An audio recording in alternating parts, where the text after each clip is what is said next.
Bom dia, bom dia. Sextou, pessoal. Chegou sexta-feira, nós aqui novamente com nossos grãozinhos no caminho, a nossa leitura diária do Evangelho segundo o Espiritismo, no capítulo 24. Não coloqueis a candeia sobre o alqueire. Hoje, não vades aos gentios. Jesus enviou seus 12, os apóstolos, depois de lhes ter dado as instruções seguintes: Não vades aos gentios, e não entreis nas cidades dos samaritanos, mas ide antes às ovelhas perdidas da casa de Israel, e nos lugares para onde fordes, pregai, dizendo que o reino dos céus está próximo. Jesus prova, em muitas circunstâncias, que suas vistas não estão circunscritas ao povo judeu, mas que abarcam toda a humanidade. Se, pois, disse aos seus apóstolos para não ir aos pagãos, não foi por desdenhar sua conversão, o que teria sido pouco caridoso, mas porque os judeus, que criam na unicidade de Deus e esperavam o Messias, estavam preparados, pela lei de Moisés e os profetas, para receber a sua palavra.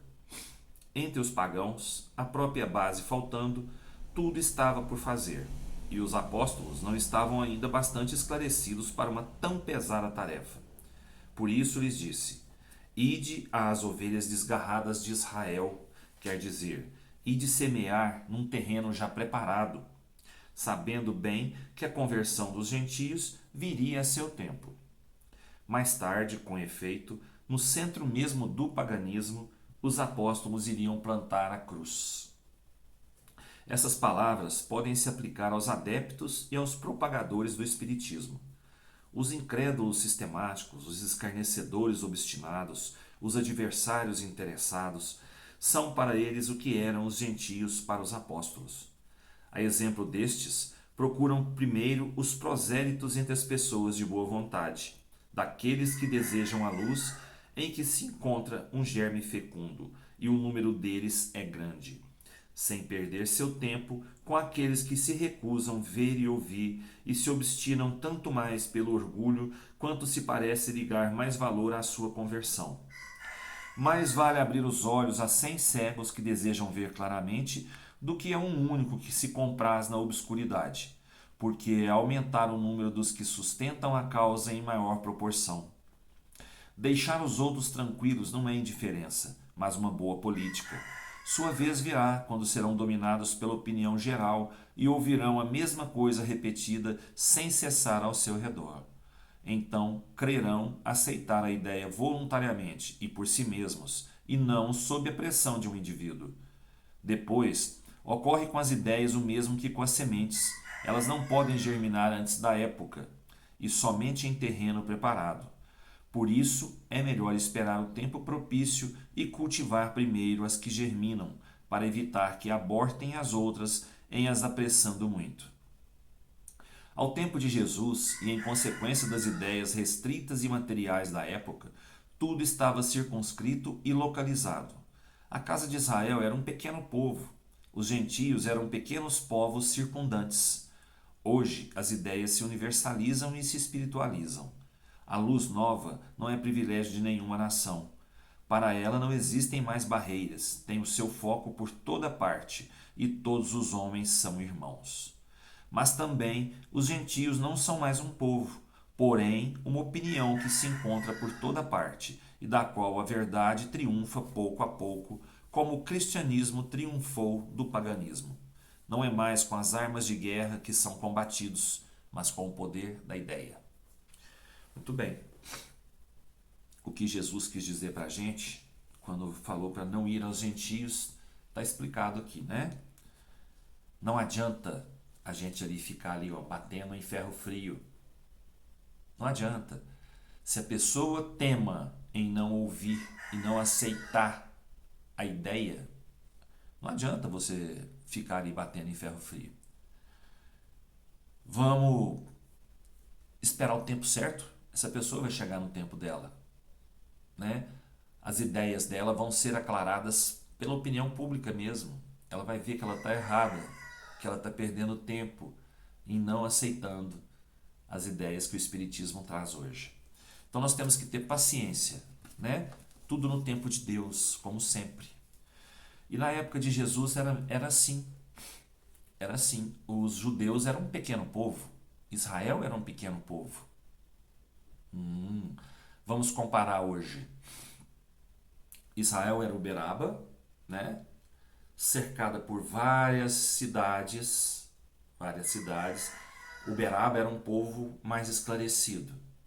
Aí o povo do entorno da cidade não era, não tem essa condição.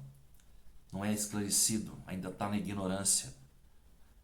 E não adiantava nada eu aqui dentro de Uberaba, com muita gente esclarecida, que podia germinar mais essa ideia, podia levar mais essa ideia para dentro de se procurar se melhorar, procurar crescer individualmente e como sociedade. Era preferível eu trabalhar nessa cidade de Uberaba do que sair fora da cidade, gastar minha gasolina, né, para sair falando para um povo que não tem condição de entender ainda, não é? Então a comparação é assim. Não adianta nada eu falar para aquele que quer continuar na ignorância. Não adianta. Eu posso até falar, vai entrar num ouvido e sair no outro, que não vai compreender nada que eu falar e vai bater o pé, porque ele vai falar que ele tem razão. E ele tem a razão dele, no momento. Nós temos a nossa razão, ele tem a razão dele. Então vai chegar um tempo em que ele vai ver, vai perceber que a razão dele está errada. Ele mesmo vai ver isso. Não adianta eu falar isso para a pessoa, eu falar isso para ele, né? Todos vamos chegar no tempo certo, no lugar certo, onde temos que chegar no tempo certo. Cabe a nós como espíritas, nos preparar a cada momento para isso. Nos preparar a cada momento para isso.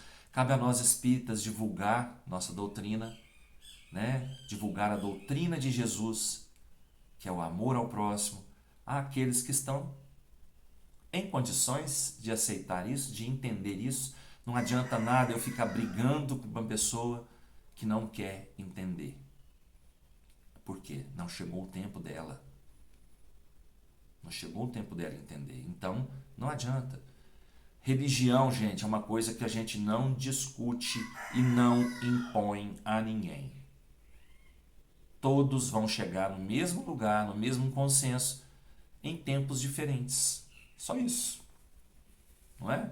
Se nós hoje, graças a Deus, temos melhores condições de entender o que Jesus quis dizer nas suas palavras, quis dizer na sua vida terrena, se hoje nós temos essa condição, graças a Deus, estamos no caminho. Estamos melhor um pouquinho do que aqueles que ainda relutam em aceitar essa ideia do amor ao próximo. Então vamos continuar firme no caminho, sabendo esperar o tempo de cada um, sem querer impor nada a ninguém, né? E levando o amor ao próximo onde a gente estiver, né? Vamos continuar fazendo ao próximo o que a gente quer que se faça com a gente. Não é isso? Cada um vai chegar no seu tempo. Uma ótima sexta-feira para todos nós. Que Jesus nos abençoe, nos proteja, nos fortaleça. Até amanhã, se Deus quiser. E eu tenho certeza que Ele quer. Beijo no coração.